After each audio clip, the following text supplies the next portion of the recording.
میرا پیمبر عظیم تر ہے، میرا پیمبر عظیم تر ہے، کمال خلاق ذات اس کی، جمال ہستی حیات اس کی۔ بسم اللہ الرحمن الرحیم۔ السلام علیکم ناظرین، خوش آمدید کہیں گے آپ کو اپنے پروگرام میں۔ میں ہوں ہما ارسلان اور آپ سب جانتے ہیں ہم محسن انسانیت کے نام سے ان پروگرامز کی سیریز کا آغاز کر چکے ہیں، جس میں باقاعدہ طور پر ہم سیرت رسول اللہ صلی اللہ علیہ وآلہ وسلم پر روشنی ڈال رہے ہیں، ولادت با سعادت کا جشن منا رہے ہیں آقا دو جہاں کی، اور ختمی مرتبت کی سیرت سے ہم کیا سیکھ سکتے ہیں اس پر بھی روشنی ڈالی جا رہی ہے۔ آج جس موضوع کا انتخاب کیا گیا ہے، میں اپنے ساتھ موجود اظہر علی عابدی صاحب کو خوش آمدید بھی کہوں گی، ساتھ ہی ان سے گزارش کروں گی کہ وہ اس موضوع پر روشنی ڈالیں۔ جی، آپ جانتے ہیں کہ یہ ایام ختمی مرتبت صلی اللہ علیہ وآلہ وسلم کے میلاد مسعود کے ایام ہیں، اور عشق نبی کے حوالے سے بھی یہ ایام چل رہے ہیں۔ وہ اقبال نے کہا تھا نا کہ نگاہ عشق و مستی میں وہی اول وہی آخر، وہی قرآن وہی فرقان وہی یاسین وہی طٰہٰ۔ سبحان اللہ۔ تو ختم مرتبت کی ذات عشق کے حوالے سے ہمارا اول بھی ہے اور آخر بھی ہے۔ ہماری زندگیاں ہی عشق مصطفیٰ میں گزر رہی ہیں۔ عشق مصطفیٰ اور اس کے تقاضے، اس پر گفتگو ہمارے ساتھ جناب مولانا اصغر عسکری صاحب موجود ہیں، ہمارے ملک کے نامور اسکالر ہیں آپ، اور خوبصورت اور دلنشیں انداز میں مطالب دینی بیان کرتے ہیں۔ ہمارے ساتھ ایک اور شخصیت جناب مولانا میر اشتیاق احمد صاحب، ہمارے سچ ٹی وی کا اب ماشاءاللہ ان ایام کا حصہ ہوتے ہیں، اور آپ بھی بڑی فکری گہرائی کے ساتھ ان موضوعات پر بولتے ہیں۔ جی، ایک اور مہمان بھی ہمارے ساتھ موجود ہیں، نعت خواں، ان کو بھی خوش آمدید کہتے ہیں، ابرار قادر، اور آپ سے گزارش کریں گے حمد ثنائے رب جلیل پیش کریں۔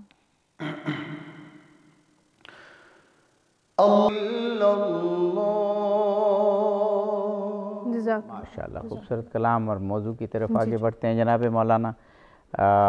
عشق رسول، جیسے میں نے عرض کیا کہ ہمارے لیے تو اول بھی عشق کے حوالے سے ختم مرتبت کی ذات ہے، آخر بھی انہی کی ذات ہے، کیونکہ خود خداوند قدوس نے آپ کے عشق کا اس طرح سے کہا کہ کائنات ہی کو پیدا نہ کرتے اگر رسول نہ ہوتے، تو ہم تو ہیں ہی سراپا عشق، کیونکہ رسول ہی کی وجہ سے ہم بنے ہیں۔ بہت شکریہ۔ بسم اللہ الرحمن الرحیم۔ بڑی خوبصورت موضوع اور خوبصورت ایک سیریز کا سلسلہ جو سچ ٹی وی کی طرف سے جاری ہے، سید الانبیاء اور انبیاء کے سردار نبی ختمی مرتبت کی بارگاہ میں اظہار عقیدت اور ان کی سیرت طیبہ کا تذکرہ ہوتا ہے۔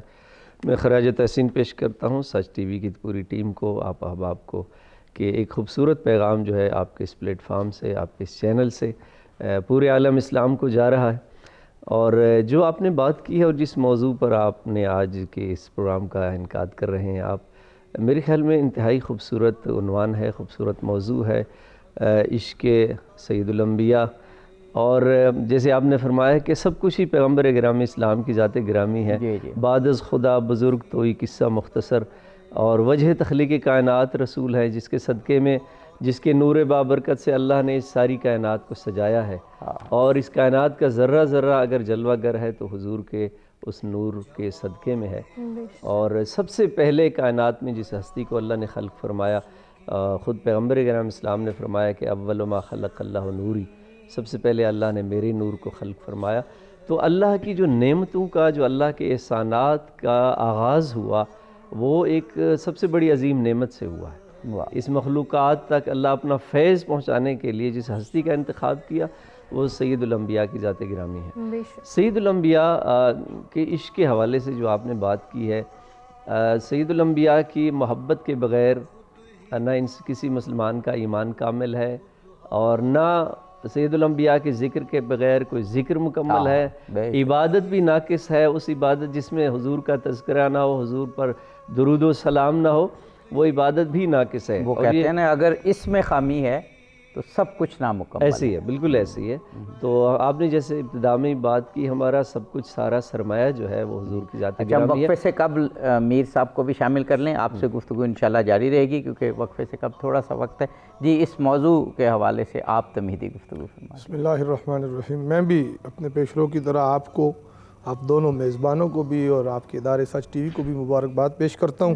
خوبصورت پروگرامز، خوبصورت سوچ اور فکر کے ساتھ چل رہے ہیں محسن انسانیت کے حوالے سے۔ اللہ پاک آپ کو اس پر اجر عطا فرمائے۔ حضور سید عالمین صلی اللہ تعالیٰ علیہ وسلم، اس اللہ کی مخلوقات میں سے آپ کو وہ حیثیت حاصل ہے کہ آپ منبع و مرکز ہیں ساری کائنات کا۔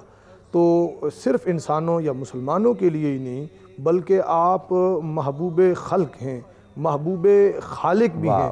آپ خالق و مخلوق کے یکساں طور پر اللہ نے آپ کو محبوب بنایا ہے، اور آپ کی محبت کو، اور آپ جس کو محبت کی انتہا یا زیادتی کو ہم عشق کہتے ہیں۔ اب یہ کوئی ایسی چیز نہیں کہ جس کا کوئی شریعت کے اندر جو ہے جواز کی ہم وہ صورت ڈھونڈتے رہیں۔ محبت کی زیادتی کو ہی عشق کہتے ہیں۔ تو کیا محبت میں زیادتی ہونی چاہیے یا سمپل محبت ہونی چاہیے؟ تو اس کے اوپر خود قرآن مجید کی آیا گواہ ہے، فالذین آمنوا بہ وعزروہ ونصروہ۔ فرمایا حد سے بڑھ کر میرے محبوب سے پیار کرو۔ حد سے بڑھ کر پیار یعنی بے انتہا پیار کرو، پیار میں زیادتی کرو۔ اب حد سے بڑھنے پہ ہم آگے بات چلے گی تو اس پہ انشاءاللہ ہم گفتگو کریں گے، لیکن ابتدائیے کے طور پہ اتنی بات ذہن نشین رہے کہ اللہ پاک نے قرآن مقدس کے اندر فطری محبتوں کی ایک لسٹ بھیجی ہے۔ قل ان کان آباؤکم وابناؤکم واخوان، پوری جتنی بھی محبتیں، ماں باپ کی، اولاد کی، دوستوں کی، بیوی بچوں کی، اللہ ازل کے تجارت کی، اور خوبصورت مکانات، اور ان ساری چیزوں کو اکٹھا کر کے فرمایا کہ احب الیکم من اللہ ورسولہ وجہاد فی سبیلہ فتربصوا۔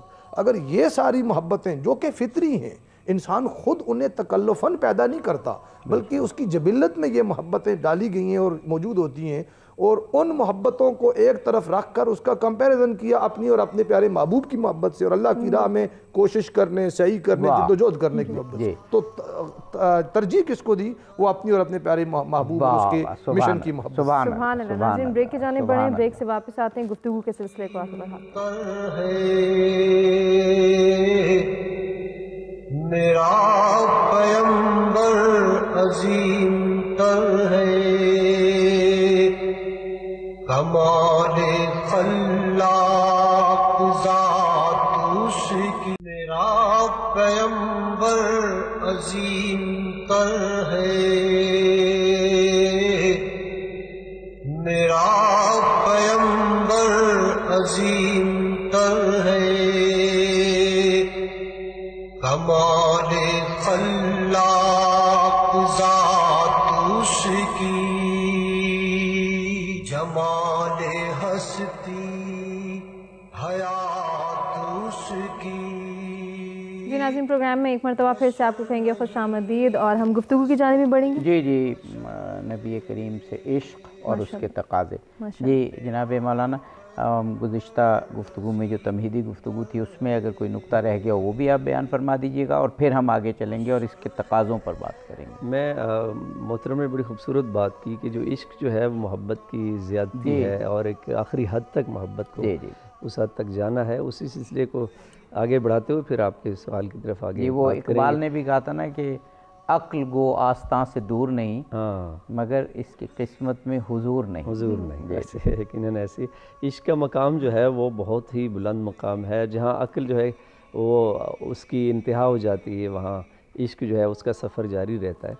تو خود پیغمبر گرامی اسلام کی ایک نورانی حدیث ہے جس میں حضور نے خود فرمایا کہ من رزقہ اللہ حبی و حب اہل بیتی فقد صاب خیر الدنیا والآخرہ، کہ جس کو میری اور میرے اہل بیت کی محبت کا رزق دے دیا جائے۔ رزق صرف مال و دولت نہیں ہوتا، بلکہ سب سے بڑا رزق جو عالم اسلام اور مسلمانوں کے پاس موجود ہے وہ سید الانبیاء کا عشق ہے، محبت ہے۔ تو جس کو یہ مانوی رزق ہے نا، یہ مادی رزق ہے جو ہم یہ رزق مانگتے ہیں، یہ مادی ہے، یہ مانوی رزق ہے۔ جس کو میری اور میرے اہل بیت کی محبت کا رزق دے دیا جائے، فقد صاب خیر الدنیا والآخرہ، اس نے دنیا اور آخرت کی سب سے قیمتی چیز کو پا لیا ہے۔ تو سب سے عظیم سرمایہ جو عالم اسلام کے پاس، نہ صرف عالم اسلام، عالم انسانیت، جیسے محترم نے فرمایا محبوب خلق ہیں سید الانبیاء، تو جو سب سے عظیم سرمایہ ہمارے پاس موجود ہے وہ سید الانبیاء کی محبت ہے، عشق ہے. اور پھر خود عشق جو ہے اس قرآن کی آیت کی روشنی میں اگر دیکھیں تو محبت اور عشق میں، مودت اور عشق میں فرق ہے. تھوڑا اس کا مفہوم واضح ہو جائے. محبت کا مفہوم ہمارے ہاں رائج ہے، ہمارے معاشرے میں اولاد ماں باپ سے محبت کرتی ہے، ایک محبت کے رشتے جو ہمارے معاشرے میں قائم ہیں. لیکن عشق جو ہے وہ علماء نے بیان فرمایا ہے کہ محبت کے اس درجے کو کہتے ہیں جس میں صرف محبوب سے پیار نہ ہو بلکہ محبوب کی ہر ادا سے پیار ہو. بہت محبوب کی ہر ادا سے پیار ہو. تو پیغمبر کرام اسلام سے عشق کا مطلب یہ ہے کہ پیغمبر کے ہر کردار سے، ہر گوشے سے، ہر سیرت کے اس حسین نورانی پہلو سے، ہر اس مقام ہدایت سے محبت اور عشق ہو، تب جو ہے وہ عشق کا تقاضا جو ہے وہ پورا ہو پاتا ہے. اور قرآن کی سورہ انبیاء آل عمران کی آیت میں ارشاد ہوا قُلْ إِن كُنتُمْ تُحِبُّونَ اللَّهَ فَاتَّبِعُونِي يُحْبِبْكُمُ اللَّهُ.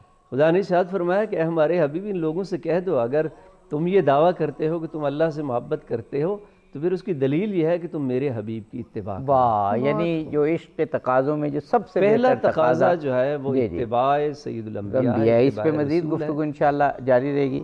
جناب مولانا میر اشتیاق صاحب، ابھی جیسے کہا کہ عشق بہت تقاضے کرتا ہے، وہ اقبال نے بھی کہا تھا نا کہ بے خطر کود پڑا آتش نمرود میں عشق، عقل ہے محو تماشائے لب بام. ابھی تو عشق جو ہے وہ محبوب کی اداؤں سے بھی عشق ہے، ان کی سیرت کی بھی اتباع ہے جیسے بھی بات کی. جی، جو آیہ کریمہ میں نے پڑھی تھی فَالَّذِينَ آمَنُوا بِهِ وَعَزَّرُوهُ وَنَصَرُوهُ، اس میں اللہ پاک نے فرمایا کہ وہ جو ایمان لاتے ہیں یہ ہی ضمیر سید عالمین صلی اللہ تعالیٰ علیہ وسلم کی طرف، بے شک ان نبی دو جہاں صلی اللہ علیہ وآلہ وسلم پر بھیجے ہوئے رسول پر، اور ان سے حد سے زیادہ پیار کرتے ہیں. ایمان لانے کے بعد پہلا جو حکم یا پہلا جو تقاضا اور طلب ہے باری تعالیٰ کی طرف سے وہ عبادت، بندگی اور احکام اور افعال کی نہیں ہے، احکام کی پیروی کی، بلکہ وہ حکم جو ہے ان احکام میں سے پہلا حکم یہ ہے کہ میرے محبوب سے ٹوٹ ٹوٹ کر محبت کرو، بے انتہا محبت کرو. وَنَصَرُوهُ، جی جی جی اب جو آپ نے بات کی نا اس کے تقاضے بھی اسی میں آ گئے اور آغا صاحب والی بات بھی آ گئی. وَنَصَرُوهُ، اور پھر یہ ہے کہ اس کے دین، اس کے مشن اور اس کے لائے ہوئے اسلام جو اللہ کا پسندیدہ دین ہے اس کی نصرت کرو. محبوب کی نصرت کا مطلب دین کی نصرت ہے. اصل میں عشق کے بغیر عمل میں اخلاص آ ہی نہیں سکتا. اصل میں عابدی صاحب مسئلہ یہ ہے کہ حضور نبی رحمت صلی اللہ تعالیٰ علیہ وآلہ وسلم کو اللہ پاک نے، جو بات آپ کر رہے ہیں نا، اتنی خوبصورت آپ کو حسن و جمال ایسا دیا، آپ کو اخلاق ایسا دیا، ہر چیز میں اللہ پاک نے کامل و اکمل اور اکملیت اور کاملیت کی انتہا کو پہنچایا. تو وہ ویسے بھی لوگوں کے لیے ایک محبوب شخصیت تھی معاشرے کے اندر. پھر ان کے اوپر نوازشات اتنی کی اللہ پاک نے، انعامات، نبوت، معجزات، جو کچھ بھی دینا تھا نا وہ الکوثر کی صورت میں آپ کو عطا فرما دیا. اب اس کے اوپر، اس منصب پر آپ فائز تھے کہ آپ کا محبوب ہونا سب لوگوں کے لیے یقینی تھا. تو اللہ تبارک و تعالیٰ نے اس کے باوجود بنیاد ایمان کی، جیسے آقا صاحب فرما رہے تھے، ایمان کی بنیاد عشق محمدی صلی اللہ علیہ وآلہ وسلم پر رکھی. فرمایا ان سے ٹوٹ ٹوٹ کر محبت کرو. اس کے بعد ہمارے ہاں یہ مغالطہ ہے لوگوں کو کہ شاید شریعت پہ عمل کرنا یہ کافی ہے، یہی حضور سے محبت ہے. نہیں، شریعت پہ عمل کرنا یہ حضور کے محبت کے تقاضوں میں سے ایک تقاضا ہے، ورنہ اصل ایمان حضور کی محبت، حضور سے بے انتہا لگاؤ اور عشق ہے. تو یا اس کو ایسے بھی کہہ سکتے ہیں کہ رسول پاک سے عشق کا نتیجہ شریعت پہ عمل ہے. جی، یعنی وہ ہو ہی نہیں سکتا عمل جب تک کہ عشق. دیکھیں نا، جیسے انہوں نے بات کی کہ ان کی محبت کے تقاضوں میں سے یہ ہوتا ہے عشق. اس چیز کو کہتے ہیں کہ محبوب کی ہر ادا، ہر نسبت، اس کے ہر تعلق سے. اب دین حضور کا لایا ہوا وہ تحفہ ہے جس کی خاطر خود محبوب خدا نے پتھر کھائے. دین حضور کا اتنا پسندیدہ عمل ہے کہ حضور سید عالمین صلی اللہ تعالیٰ علیہ وآلہ وسلم کو اپنے آپ کو زخمی کرانا پڑا، صحابہ کرام کو اپنے گھر کے افراد کو شہید کرانا پڑا. اب ایک اور چیز دیکھیے، اللہ کی محبت اپنے محبوب سے بالکل دو فکروں میں. ایک یہ کہ اللہ پاک جب حضور کھڑے ہوتے ہیں اللہ کی عبادت کے لیے تو پاؤں مبارک متورم ہو جاتے ہیں، پاؤں سوج جاتے ہیں، تو اللہ فرماتا ہے قم اللیل الا قلیلا، پوری رات نہ کھڑا ہوا کر، اس کو کم کر لے. ما انزلنا علیک القرآن لتشقی، ہم نے اس لیے قرآن نازل نہیں کیا کہ آپ مشقت میں پڑ جائیں. لیکن ادھر طائف کے بازاروں میں حضور پتھر کھاتے ہیں تو اللہ نہیں فرماتا تبلیغ نہ کریں. تو حضور کی بعثت کا مقصد چونکہ تبلیغ دین تھا اور اسلام کو جملہ ادیان باطلہ کے اوپر غالب کرنا تھا، اس لیے اللہ تبارک و تعالی نے حضور کو ان جان جوکھوں میں پڑھنے کے باوجود بھی منع نہیں کیا۔ پتہ یہ چلا کہ عبادت سے کہیں عبادت یا ہماری جو انفرادی نماز روزہ یا احکام یا ارکان ہیں ان کے مقابلے میں دین کی نصرت اور دین کی مدد اور حضور کے مشن کو عام کرنا اور اس کی اشاعت و ترویج یہ زیادہ ضروری ہے، اس کے ساتھ ساتھ عبادتوں کے ساتھ ساتھ ان کو چھوڑ کے نہیں۔ اب فرمایا ایک تو ان سے محبت کرو ٹوٹ ٹوٹ کے، اس محبت کا نتیجہ جیسے آپ نے فرمایا اس کا نتیجہ یہ ہوگا یا اس کا آؤٹ کم یہ ہے کہ پھر تم ان کے مشن کے ساتھ بھی وفاداری کرو، ان کی سیرت کو اپناؤ اور ان کی اتباع بھی کرو۔ وَنَصَرُوا وَاتَّبَعُوا النُّورَ الَّذِي أُنزِلَ مَعَهُ، پھر وہ جو ان کے ساتھ قرآن مجید کی صورت میں نور نازل ہوا ہے اس کی بھی اتباع کرو۔ یہ درجے ہیں اور محبت کے ہی جو ہے نا پھل ہیں۔ بے شک بے شک، اسی گفتگو کے سلسلے کو جاری رکھیں گے لیکن اس بریک کے بعد۔ عظیم تر ہے میرا پیمبر، عظیم تر ہے۔ بیٹھا ہوں ایک جلوہ زار آنکھوں میں سجائے بیٹھا ہوں ایک جلوہ زار آنکھوں میں بسا ہوا ہے نبی کا دیار آنکھوں میں بسا ہوا ہے۔ عطا کیا جو مدینے کے باسیوں نے مجھے، عطا کیا جو مدینے کے باسیوں نے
اقبال عظیم بہت خوبصورت شاعر تھے، ان کی بہت اچھی نعت انہوں نے پڑھی۔ جناب مولانا اصغر عسکری صاحب، جو عشق تقاضے ہیں ان پر سب پر تو بات ہو ہی نہیں سکتی، بے شمار اس کے تقاضے ہیں۔ ایک تقاضا آپ سے اور پھر مولانا صاحب دونوں سے کرنا چاہوں گا کہ ایک رحمت کو بانٹنا بھی ایک تقاضا ہے، کیونکہ آپ کی جو سب سے بڑا وصف، سب سے بڑی صفت جو اللہ نے بیان کی وہ رحمت عالمین ہونا ہے۔ تو آج مسلمانوں کو جہاں عشق کی حرارت کو عام کرنا ہے رسول پاک کی، وہاں ان کی رحمت کو بھی عام کرنا ہے کہ ہم ان خدا کی مخلوق خدا ہے اس تک رسول کی رحمت بانٹیں۔ بہت خوبصورت آپ نے اس پہلو کی طرف توجہ دلائی ہے، وما ارسلناک الا رحمۃ للعالمین۔ اور جو عالمین کے حوالے سے جو مفسرین نے بیان کیا ہے، بعض اوقات ہمارے ہاں لوگ اشتباہ کرتے ہیں کہ عالمین سے مراد 2 عالم ہے، 3 عالم ہے۔ مفسرین نے بیان کیا ہے کہ یہ جو ہماری کائنات ہے یہ ایک عالم ہے، اور اس جیسے 70 عالم اس کے لیے حضور صلی اللہ علیہ وسلم رحمت سائنس نے بھی ثابت کر دیا کہ یہ جو ہماری کائنات ہے اس کے علاوہ بھی روز ازل بہت ساری کائنات پیدا ہوئی ہیں، اس کے حدود و دائرے کو بھی معین نہیں کر سکتے، ہماری رسائی ہی نہیں ہے۔ تو دیکھیے جس ذات کو رحمت العالمین بنا کے بھیجا گیا ہے، نہ رحمت للمسلمین بلکہ رحمت للعالمین، نہ صرف انسانوں کے لیے رحمت بلکہ ساری مخلوقات کے لیے رحمت ہے، اور ان کی سیرت طیبہ کو دیکھیے، ان کے حسن اخلاق کو دیکھیے، ان کی نرم مزاجی کو دیکھیے۔ قرآن میں اللہ نے فرما دیا کہ لو کنت فظا غلیظ القلب لانفضوا من حولک، اے ہمارے حبیب اگر یہ نرم مزاجی جو آپ کے اندر ہے اگر یہ نہ ہوتی تو یہ لوگ سارے جو پروانہ وار آپ کے گرد جمع ہیں یہ سارے بکھر جاتے۔ تو سب سے اہم جو میں سمجھتا ہوں کہ اس رحمت کی جو جھلک حضور صلی اللہ علیہ وسلم میں نظر آتی ہے وہ، اور یہ بھی ہمارا ایمان اور عقیدہ ہے کہ پیغمبر گرامی اسلام اللہ کی صفات کا مظہر حقیقت ہے، اللہ کی صفات جلی کا بھی، صفات خفی کا بھی، جو اللہ کی صفات ہیں، اللہ کی رحمت کا جلوہ اگر سب سے ہمیں کہیں خوبصورت انداز میں نظر آتا ہے تو سید الانبیاء کی ذات گرامی میں۔ تو آپ کا حسن اخلاق قرآن میں اللہ نے فرما دیا انک لعلی خلق عظیم۔ ہم اور آپ اگر کسی دوسرے کے بارے میں کہیں کہ فلانا بڑے اچھے اخلاق والا ہے، عظیم اخلاق والا ہے، وہ ہمارا کہنا اور ہے، چونکہ ہمارے پیمانے محدود ہیں، ہمارا علم محدود ہے، ہماری نگاہ محدود ہے، لیکن وہ خالق جو ساری کائنات کا سب سے عظیم ہستی ہے، وہ اگر کسی کے بارے میں کہہ دے کہ آپ بڑے اخلاق عظیم کے مالک ہیں تو اس کا مطلب ہے یہ انسان کے اخلاق کی معراج ہے کہ اس کی حد ہی نہیں ہے کوئی اس کے حسن اخلاق کی۔ تو جو رحمت کے جلوے حضور نے اپنی پاکیزہ زندگی میں سیرت کے جو نظر آتے ہیں، اور مختلف مقامات پر ایسے ہزاروں واقعات موجود ہیں کہ آپ نے اپنے حسن اخلاق کے نتیجے میں ضرور اس کا ذکر کرنا چاہوں گا کہ آج امت مسلمہ اس رحمت والا جو آپ کا پہلو ہے کہ پیغمبر امن و سلامتی ہیں، آپ پرافٹ آف پیس کہا جا سکتا ہے، آپ نے سب سے زیادہ حسن و اخلاق، پیار و محبت اور رحمت کے اس فیض سے لو انسانیت کو فیض یاب کرایا ہے۔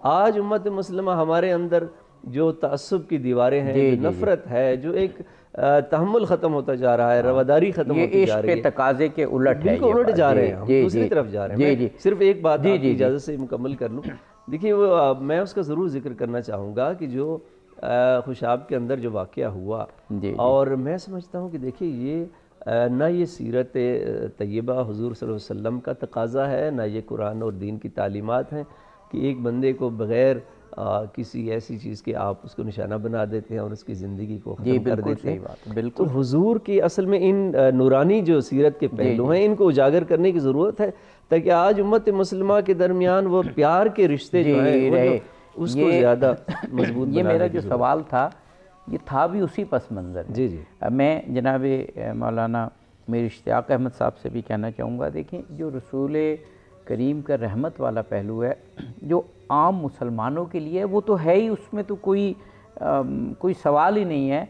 عملی طور پر میں ایک مثال اس کی دیتا ہوں کہ رسول پاک کے 10 سالہ مدنی دور میں 84 چھوٹی بڑی جنگیں، غزوہ اور جو بھی کافروں کے ساتھ مٹ بھیڑ ہوئی وہ 84 کے قریب ہیں، اور ان 84 میں مسلم غیر مسلم ملا کے جو مقتول تھے وہ 400 سے زیادہ نہیں گنے گئے، یعنی یہ فی جو وہ ہے جنگ یہ 4 بھی نہیں بنتے۔ اس کی وجہ یہ تھی کہ رسول پاک نے یہ مسلمانوں کی بات نہیں ہو رہی، غیر مسلموں کے لیے وہ اتنے سخت اصول بنا دیے تھے کہ جو سامنے آئے اور پھر بھاگ جائے اس کا پیچھا نہیں کرنا، کسی بوڑھے کو قتل نہیں کرنا، کسی عورت کو قتل نہیں کرنا، کسی درخت کو نہیں کاٹنا، بچوں کو کچھ نہیں کہنا۔ تو یہ پہلو تو غیر مسلموں کے لیے تھا تو اور مسلمانوں کے لیے تو اس سے بھی بڑھ گیا، تو یہ ضرور عام ہونا چاہیے۔ جی عابدی صاحب جیسا یہ بات کر رہے تھے آقا صاحب، گزارش یہ ہے کہ ہم نے چونکہ سیرت کو اپنا نصاب ہی نہیں بنایا، پڑھا ہی نہیں ہے، جس نے محبت کی اس نے مجرد محبت ہی کر لی، اور جس نے تعلیمات کی طرف جو گیا تو اس نے ذات کو چھوڑ دیا ہے۔ تو یہ دونوں جو ہے نا وہ چیزیں معیار سے گری ہوئی ہیں اور افراط و تفریط ہے اس کے اندر۔ حضور کی ذات کو اول درجہ حاصل ہے، یعنی بے انتہا محبت، جیسے ہم نے پہلے بات کی، عشق کی آخری حد تک پہنچ جائیں، اور پھر اس کے بعد دوسرا یہ ہے کہ آپ کی تعلیمات اور آپ کا مشن جو ہے اس کے ساتھ وفاداری بھی. جو آیا کریمہ پڑھی تھی میں بار بار اس کی طرف توجہ اس لیے کرواتا ہوں کہ قرآن مجید میں تو کسی کو کوئی اشتباہ نہیں ہے. صحیح بات. تو اس کو ہم مشعل راہ بناتے ہوئے مینارہ نور ہمارے لیے وہ ہدایت کا سرچشمہ ہے. اس کے پیش نظر آپ کی تعلیمات کو اپنانا بھی ضروری ہے.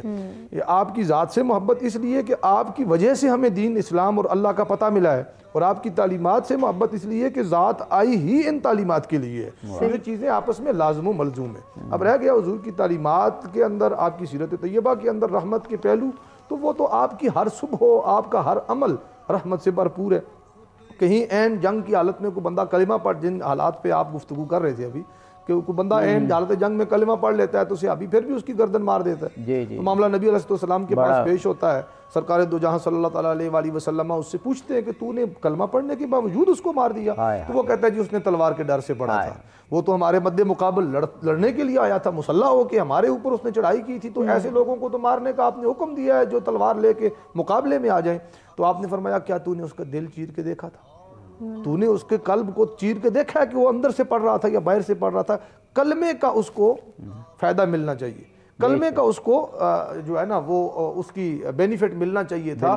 یعنی یہ حضور فرمانے ہیں کہ جس نے صرف حالت جنگ میں تلوار کے ڈر سے بھی کلمہ پڑھ لیا تو اسے سیف پیسج دیا جائے گا. کہاں یہ کہ نمازیں پڑھتے ہوئے اور عبادت کرتے ہوئے لوگوں کو مار دیا جائے اور تکفیریت کی ایک پوری مہم چلا دی جائے. یہ حضور کی سنت و سیرت کے ساتھ اس کا کیا علاقہ ہو؟ جی, اور میرا خیال ہے بہت خیال رکھنا چاہیے. اور یہ پھر جو عشق کے تقاضے ہیں نا, اور عشق کو بھی مجروح کر دیتا ہے پھر اگر افراط اور تفریط ہو جائے. لیکن رسول پاک ختم مرتبت کی ذات اقدس سے عشق یہ مسلمان کا خاص ہے. اگر مسلمان نے اپنے آپ کو مسلمان سمجھنا ہے, عمل کرنا ہے, سوچنا ہے, تو عشق رسول اس کی روح ہے. بے شک ایسے ہی ہے. ڈسکشن کو آگے بڑھائیں گے ایک بریک کے بعد. میرا پیمبر عظیم تر ہے, کمال خلاق ذات اس. میرا پیمبر عظیم تر ہے, میرا پیمبر عظیم تر ہے, کمال خلاق ذات اس کی, جمال ہستی حیات اس کی. جی ناظرین, پروگرام میں ایک مرتبہ پھر سے آپ کو کہیں گے خوش آمدید. اور بریک پہ جانے سے قبل مولانا امیر اشتیاق صاحب بہت ہی خوبصورت گفتگو فرمائے تھے, ان سے گزارش کریں گے کہ وہ اپنی بات کو مکمل کریں. شکریہ. اس میں دیکھیے حضور نبی رحمت صلی اللہ تعالیٰ علیہ وآلہ وسلم کی, ویسے میں نے جیسے عرض کیا کہ سیرت میں تو بے انتہا مثالیں تو ہیں ہی ہیں, خاص جو پوری دنیا میں کوٹ کی جاتی ہیں ایگزامپلز. فتح مکہ کے موقع پر آپ کا جو رویہ ہے, جو آپ کا سلوک ہے ان لوگوں کے ساتھ جنہوں نے آپ کو آپ کے گھر سے نکالا, آپ کے دیش سے نکالا, اور جنہوں نے ظلم و زیادتی کی انتہا کی, بدتمیزی یا بد تہذیبی کی, ان لوگوں کے لیے آپ فرماتے ہیں لا تثریب علیکم اليوم, میں آج تمہارے ساتھ وہ معاملہ کروں گا جو جناب یوسف نے اپنے بھائیوں کے ساتھ کیا. تو آپ کو مجھ سے کسی بھی عمل سو یا خدا نخواستہ کسی زیادتی کی یا بدلے کی بھی, ایون دین زیادتی تو دور کی بات ہے, بدلے کی بھی توقع نہ رکھو. میں تمہیں معاف کرتا ہوں, تمہارے اوپر کوئی بوجھ نہیں ہے. اس موقع پر آ کر بھی اگر کوئی خاتون یا کوئی بندہ مزید گستاخی بھی کر دیتا ہے تو فرماتے ہیں پچھلی بھی معاف کر دی, یہ بھی معاف کر دی. اب ایک تو وہ معاف کرنا ہے جس بندے کے پاس اختیار نہیں ہے, اس نے چپ کر کے صبر کر لیا, ٹھیک ہے میں معاف کر لیتا ہوں, وہ صابر شاکر کانے ہو گیا. ایک یہ کہ اختیار کے ہوتے ہوئے کسی کو معاف کرنا. اب جب آپ کے پاس اختیار ہوتا ہے, جب آپ کے پاس اقتدار یا قوت ہوتی ہے, آپ کسی سے بدلہ لے سکتے ہیں, کسی پہ آپ غالب ہو سکتے ہیں, تو پھر آپ کی پوزیشن سینئر ہے اور وہ جونیئر ہے, آپ اس مرحلے پہ سپیریئر ہے. تو سپیریئر کوئی بھی ہے اس کے لیے موٹا قانون دیا کہ لیس منا من لم یرحم صغیرنا. اب یہ صغیر چھوٹا ہونا, فرمایا وہ بندہ ہم میں سے نہیں جو اب ہمارے چھوٹوں پر رحم نہیں کرتا. اب چھوٹے جو ہے صرف عمر میں چھوٹے نہیں ہوتے, طاقت میں چھوٹے, دولت میں چھوٹے, حیثیت میں چھوٹے. جو تم سے نیچے آتے ہیں نا ان پر اگر تم رحم نہیں کرو گے تو تمہارا اسلام کے ساتھ ہی کوئی تعلق نہیں ہے۔ حضور نے تو یہ واضح خط کھینچ دیا نا جی کہ وہ لوگ ہی ہم میں سے ہیں، وہ لوگ ہی ہمارے دین یا ہمارے مشن کا حصہ ہیں جو رحم کا پیکر اور سراپا ہے، اور جو رحم نہیں کرتے، اور پھر تعظیم کی بھی بات کی، جو بڑوں سے کا احترام نہیں کرتے وہ بھی ہم میں سے نہیں ہے۔ تو اور پھر یہ فرمایا کہ تم زمین پر رحم کرو، عرش والا تم پر، آسمان والا تم پر رحم کرے۔ ان چیزوں کو جب آپ ملا کے دیکھتے ہیں تو مسلمان کی ذمہ داریاں اور عشق و محبت رسول کا تقاضا یہ نظر آتا ہے کہ مسلمان کو وہ جس کے ہاتھ اور زبان سے مسلمان محفوظ نہیں وہ بھی فرمایا مسلمان نہیں۔ ان ساری چیزوں کو جمع کریں تو عابدی صاحب خلاصہ یہی نکلتا ہے کہ حضور سید عالمین صلی اللہ تعالیٰ علیہ وسلم سے محبت کرنے والوں ہم سب سے حضور یہ توقع اور یہ امید رکھتے ہیں کہ ہم رحمت اور رواداری اور اخوت بھائی چارے کا پیکر بنیں۔ جناب مولانا، ہم جب خاص طور پہ بر صغیر پاک و ہند کی روایات میں عشق کو دیکھتے ہیں تو جس طرح سے اقبال نے عشق کے کانسیپٹ کو پیش کیا وہ شاید کسی اور نے اپنے اشعار میں اور اپنی تعلیمات میں نہیں کیا۔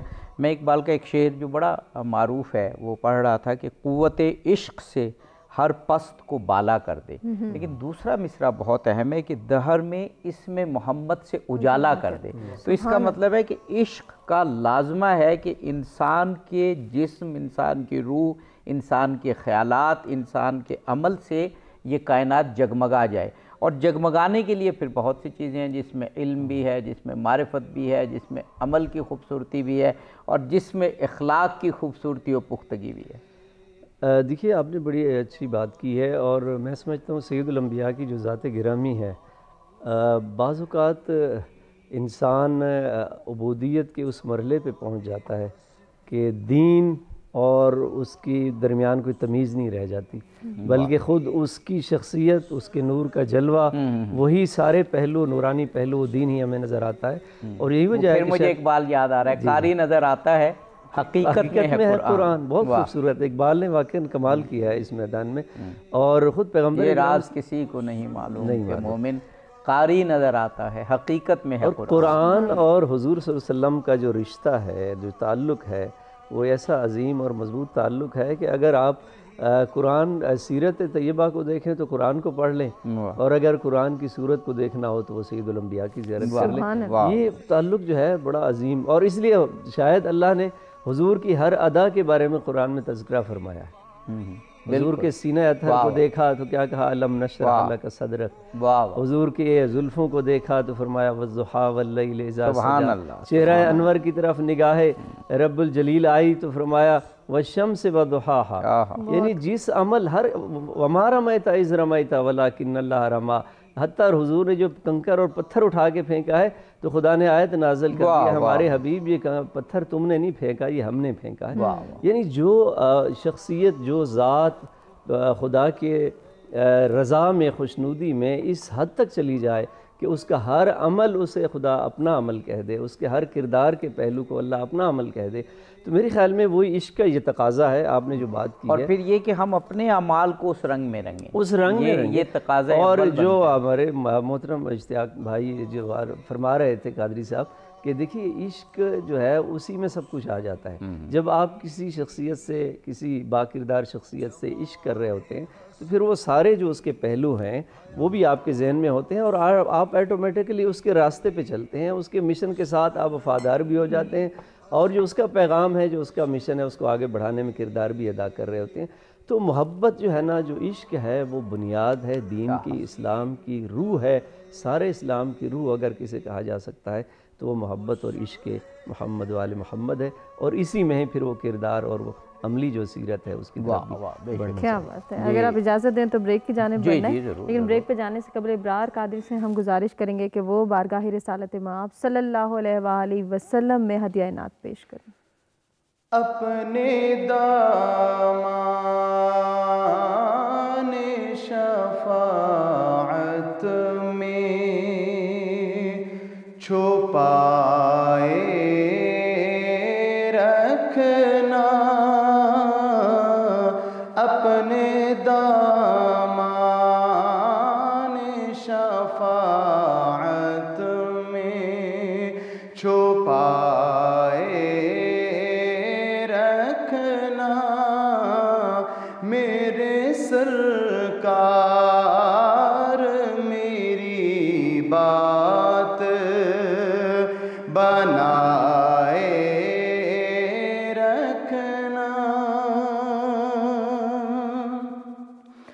جب سوانیز پہ خورشید قیامت آئے، جب سوانیز پہ خورشید قیامت آئے، اپنی زلفوں کے گناہگار پہ سائے رکھنا،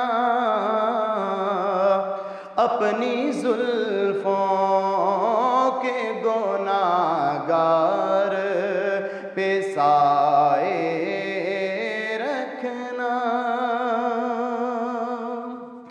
اسی منصب کا طلبگار ہوں میں بھی آقا،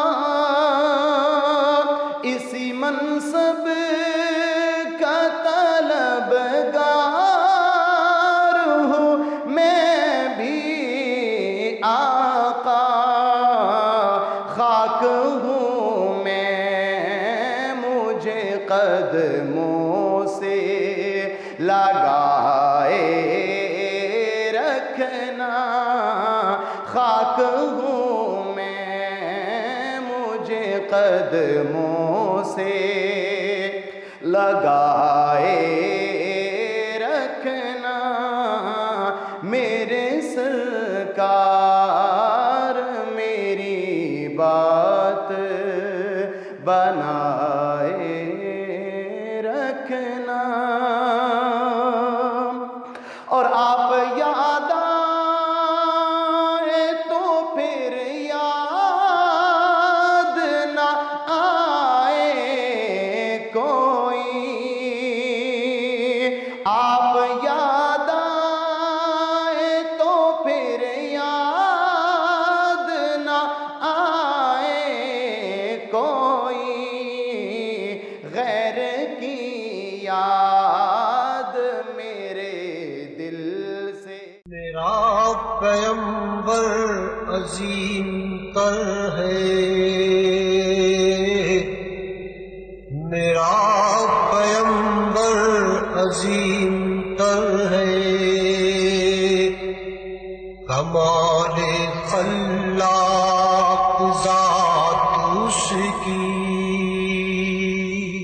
جمال ہستی حیات اس کی، جی ناظرین، پروگرام میں ایک مرتبہ پھر سے آپ کو کہیں گے خوش آمدید، اور عابدی صاحب ہم گفتگو کی جانب بڑھیں گے۔ جی جناب مولانا میر اشتیاق احمد صاحب، وہ جو ہم عشق کے تقاضوں کی بات کر رہے ہیں، مجھے اس سلسلے میں اقبال کا ایک شعر بہت پسند ہے کہ اس میں انہوں نے بڑی جامعیت سے عشق کے تقریباً تمام تقاضے سمو دیے کہ صبر صدق خلیل بھی ہے عشق، صبر حسین بھی ہے عشق، مارکائے وجود میں بدر و حنین بھی ہے عشق، کہاں جنگ کرنی ہے، کہاں صبر کرنا ہے، کہاں صداقت کی گواہی دینی ہے، یہ سب اس شعر میں سیرت مصطفیٰ کے ذریعے اقبال نے سمجھا دیا۔ عابدی صاحب بہت خوبصورت سائیڈ پہ اور نقطے کی طرف آپ نے اشارہ کیا، میں اس کو ذرا پیچھے سے مجھے اجازت دیں تو میں بات کرنا چاہتا ہوں مختصر جس اپنے وقت میں، وہ یہ ہے کہ دو چیزوں کی محبت کو قرآن مجید نے بطور خاص بیان فرمایا ہے، مال کی محبت اور اولاد کی محبت۔ اب جا بجا آیتوں میں دیکھتے ہیں انما اموالکم و اولادکم میں بھی، اور ان اللہ اشتری من انفسہم و اموالہم بان لہم الجنہ، یہ یہاں بھی اور دیگر جگہوں پر بھی مال اور اولاد کے ذریعے سے، یہ دو ایسی محبتیں ہیں کہ جو انسان کے لیے ایک نہایت ہی اہم قسم کا امتحان اور فتنہ جس کو ہم کہتے ہیں آزمائش کا درجہ رکھتی ہیں اور بن جاتی ہیں بسا اوقات۔ محبت رسول یا عشق رسول صلی اللہ تعالیٰ علیہ وآلہ وسلم تو بہت قدیم بات ہے، سارے انبیاء آپ سے محبت کرتے تھے، خود خدا محبت کرتا تھا، اوپر کی مخلوقات ساری۔ زمین پر جب آپ تشریف لائے تو والدین یا دیگر کی محبت تو ایک فطری محبت ہے، لیکن میں عشق رسول کی ایک جھلک آپ کو اپنی اس مختصر سے ٹرم میں عرض کرنا چاہتا ہوں۔ اولاد کو کیسے کسی نے قربان کیا حضور پر، اور اپنے مال کو کیسے قربان کیا۔ بہت بڑا ایک تجارتی وفد جا رہا ہے اور اس کے اندر انسان کا اور اس معاشرے کا جس کا سارا انحصار ہی اس تجارت کے اوپر، اور خاص طور پہ وہ شام کی تجارت کے اوپر ہوتا تھا۔ بڑے تجارتی قافلے میں جاتے ہوئے پتہ چلتا ہے